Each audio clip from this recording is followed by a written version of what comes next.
नमस्कार, आप देख रहे हैं एमएच न्यूज। शुरुआत करते हैं इस वक्त की बड़ी खबर के साथ। शहापूर येथे जिल्हा वार्षिक योजनेअंतर्गत तालुकास्तरीय पशु मेळाव्याचे आयोजन करण्यात आले। या मेळाव्यात पशुपालकांना जनावरांच्या आरोग्याबाबत महत्त्वपूर्ण मार्गदर्शन करण्यात आले। विविध आजारापासून जनावरांचे संरक्षण कसे करावे याबाबत पशु विभागातील पशुधन विकास अधिकारी यांनी सविस्तर माहिती दिली। या पशु मेळाव्यात मोठ्या संख्येने पशुपालकांनी उत्स्फूर्त सहभाग नोंदवला। मेळाव्यात पशुपालकांनी जनावरांमध्ये आढळणारे विविध आजार या संबंधित पशुधन विकास अधिकारी यांच्याकडून त्यावरील उपाययोजना याबाबत सखोल माहिती करून घेतले। लंपी, स्तनदाह, तोंडखुरी, पायखुरी इत्यादी रोग यासारख्या गंभीर आजारापासून बचावासाठी वेळेवर लसीकरण करण्याचे महत्त्व अधोरेखित केले। तसेच कृत्रिम रेतनानंतर जनावरे वारंवार माझ्यावर का येतात या संबंधीची शास्त्रीय माहिती देण्यात आली। या सोबतच जनावरांच्या आरोग्यासाठी संतुलित आहार, पाणी आणि गोठ्याची स्वच्छता ठेवणे अत्यंत गरजेचे असल्याचे स्पष्ट करण्यात आले। नियमित पशुवैद्यकीय तपासणी केल्यास अनेक आजारापासून बचाव होऊ शकतो असेही सांगण्यात आले।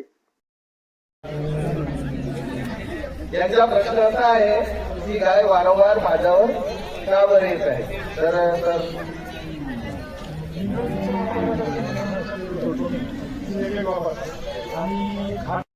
गाय जेव्हा माझ्यावर येते किंवा तिचा सोपला सगळा पाण्यासारखा सोपटा दाखवते, सोपटा पूर्णपणे सारखा साफ असतो की नाही, सारखा साफ असतो तरी ती गाय दाखवत नाही। तर तुमच्यामध्ये दोन कारणं असू शकतात की सगळ्या जनावरांची एक काळजी घेतात पैकी जनावर वारंवार येतात। त्याच्यामध्ये महत्वाचं कारण एक असू शकते की तुमच्या खाद्यात एनर्जीची कमी आहे, म्हणजे ऊर्जेचा स्त्रोत नाही आहे तुमच्या ह्याच्यात। हे वापरता त्याच्यासोबत काहीतरी ऊर्जेचा स्त्रोत वापरा, म्हणजे मक्याची चिमणी वापरा किंवा गव्हाची चिमणी, जेणेकरून एनर्जी जनावराला मिळेल।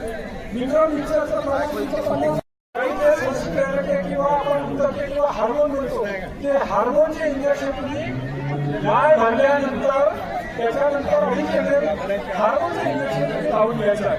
तुम्ही प्रश्न विचारल्याबद्दल तुमच्या गायीसाठी एक हिटॉप नावाची गोळी आहे, पेट मॉल कंपनीची हिटॉप गोल्ड नावाची आयुर्वेदिक गोळी आहे। ही तुम्ही तुमच्या गायीला भरली नसेल, माझ्यावर येत असेल तर देऊ शकता। धन्यवाद।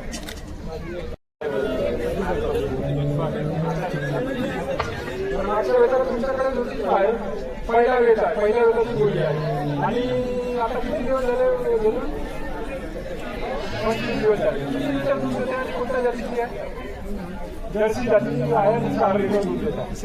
तर तुम्ही पूर्ण गायची 6 द्यायची का? त्याच्यानंतर काही टाकत होती किंवा झाड वगैरे असं काही लागलेलं नव्हतं, सगळं गाय तुमची क्लिअर झालेली आहे। ठीक आहे, तुम्ही काही गॅसचे सप्लिमेंट वगैरे पाहिजे आहे का? सगळ्या 8 दिवसाच्या आधी सांगितलं होतं, पण त्याच्यामध्ये तुम्हाला जर फॉस्फरसची कमी असेल तर गर्भाशय लूज असते आणि ते बाहेरून हवा आतमध्ये ओढत असते, त्याच्यामुळे गुळगुळे येण्याचं प्रमाण जास्त असतं। हा, तर ते फॉस्फरसची कमतरता आहे केमिकल। तर शेण केल्यानंतर जर काय फॉस्फरस असा आवाज येत असेल तर तिच्यामध्ये फॉस्फरसची कमतरता झालेली आहे हे समजायचं। तुम्ही प्रश्न विचारला त्याबद्दल तुम्हाला एक हिरव्या कंपनीतर्फे हायटेक हे दंताचं औषध देतो आहे।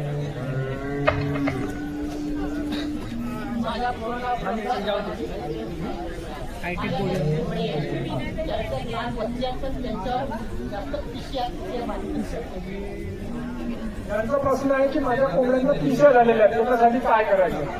कोंबड्यांमध्ये जे पिशव्या झालेल्या आहेत त्याच्यासाठी सर्वात चांगला उपाय म्हणजे जे काही जनावरांना लावण्यासाठी गोचिडचं औषध येते, ते गोचिडचं औषध 1 लिटर पाण्यामध्ये 2 ml, म्हणजे तुम्ही कमीत कमी 10 लिटर पाणी एका बकेटमध्ये बनवलं तर 10 लिटर पाण्यामध्ये तुम्ही 5 ml औषधी टाकायची आहे आणि